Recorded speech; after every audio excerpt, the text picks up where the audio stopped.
Pelanggaran HAM oleh KKB terus terjadi. Komnas HAM minta pemerintah tarik pasukan non-organik dan gelar dialog.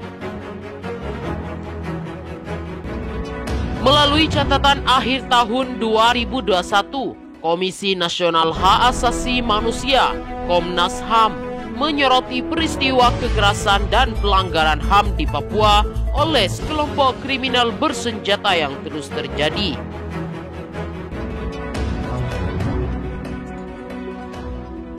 Ketua Komnas HAM, Ahmad Taufan Damanik, mengatakan beberapa kekerasan dan pelanggaran HAM yang terjadi di antaranya peristiwa penembakan yang terjadi pada Oktober 2021 lalu di Intan Jaya yang dilakukan KKB.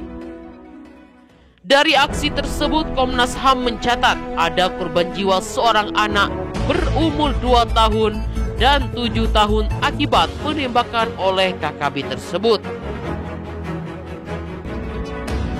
Peristiwa lainnya yakni penyerangan yang dilakukan KKB terhadap anggota TNI di pos Koramil Persiapan Kisor pada 2 September 2021. Akibat penyerangan itu, kata Damanik, menyebabkan 4 anggota TNI tewas dan luka 2 orang. Terjadi tersebut juga menyebabkan lebih dari 2086 masyarakat di 36 kampung di Papua Barat mengungsi. Dia menilai rantai kekerasan yang tidak putus membutuhkan pendekatan yang berbasis pada HAM, yaitu melalui dialog yang setara dan bermartabat antara komponen masyarakat Papua dengan pemerintah. Jelas Damanik dalam keterangan resminya pada Selasa kemarin. Dia menyatakan pendekatan keamanan melalui pasukan non-organik dan tata kelola keamanan dinilai tidak tepat diterapkan dalam permasalahan di Papua. Dia pun meminta pemerintah menarik pasukan non-organik di Papua dan melakukan pendekatan budaya terhadap masyarakat Papua. Dilansir dari Era ID, Ketua Komnas HAM RI Ahmad Damanik dalam konferensi pers catatan akhir tahun Komnas HAM secara daring pada Selasa kemarin.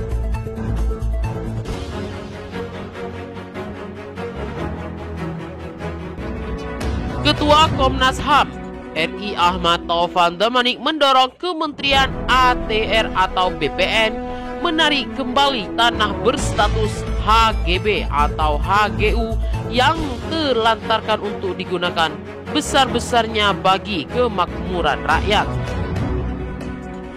Taufan mengatakan hal tersebut sejalan dengan pidato Presiden dalam berbagai pertemuan.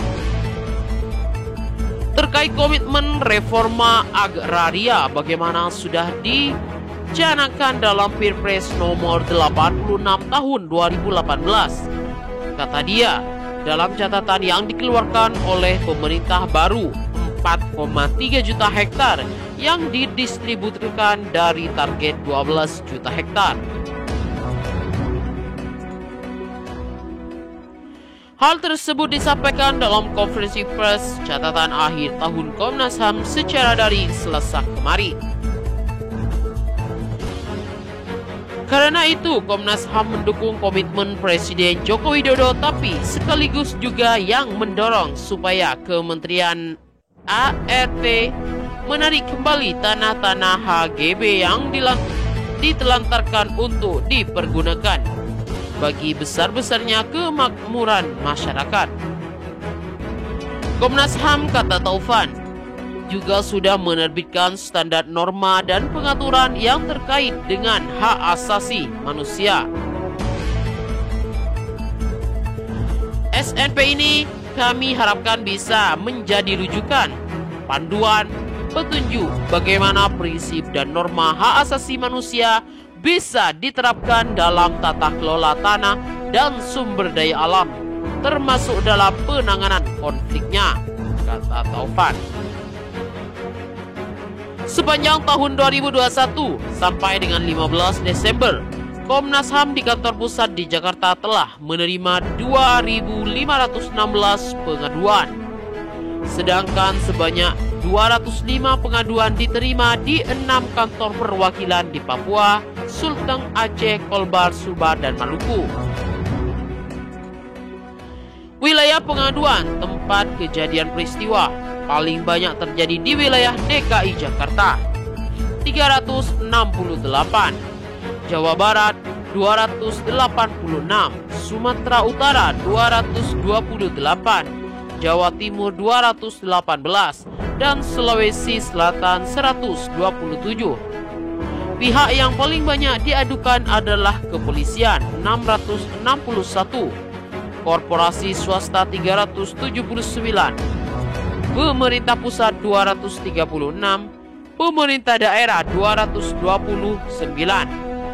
lembaga pengadilan 132, kejaksaan 84, dan TNI 73.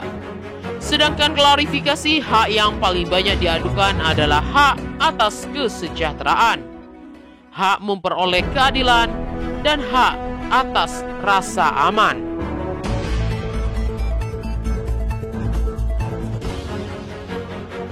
Komnas HAM, perdamaian di Papua, tantangan terbesar pemerintah Jokowi. Dilansir dari merahputih.com, Komnas HAM memberikan sejumlah catatan seputar komitmen penanganan masalah HAM selama tahun 2021. Saat ini komitmen penanganan HAM kurang mendapatkan dukungan. Komitmen lisan Presiden Joko Widodo untuk lebih memberikan perhatian pada HAM dalam 2021 ini belum mendapat dukungan nyata dari instansi-instansi lain di lapangan, kata Wakil Ketua Komnas HAM Amiruddin di Jakarta Selasa kemarin.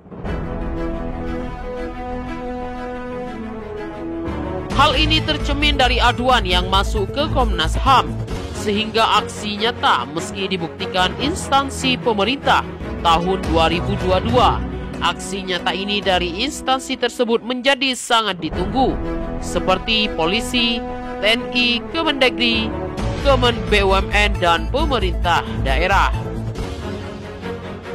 Dia menjelaskan bahwa penyelesaian kasus HAM perlu kejelasan, sehingga semua pihak mesti memberikan dukungan nyata. Penyidikan peristiwa dipaniai oleh tim penyidik JA adalah batu ujian bagi semua pihak,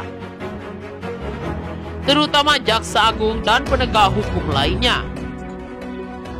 Ketua Komnas HAM Ahmad Taufan Damanik mengatakan, implementasi dari wacana dan janji pemerintah ditunggu oleh seluruh pihak, utamanya masyarakat Papua.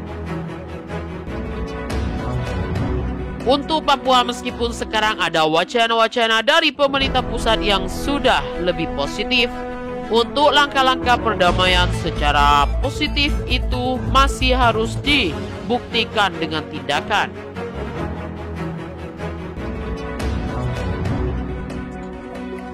Taufan mengatakan langkah mewujudkan perdamaian di Papua merupakan tantangan terbesar pemerintah.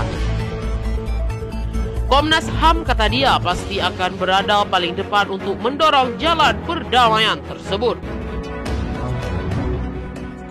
Taufan menambahkan, Komnas HAM telah menyampaikan proposal terkait rencana dan inisiatif Komnas HAM kepada masyarakat dan para petinggi lembaga lainnya untuk mensukseskan niat perdamaian di bumi Cendrawasih. Kita akan jalankan di tahun 2022 dan tentu saja akan melibatkan banyak pihak di sana, termasuk tokoh-tokoh masyarakat, agama maupun adat di Papua yang tidak menutup peluang untuk orang-orang bijak yang ada di Indonesia.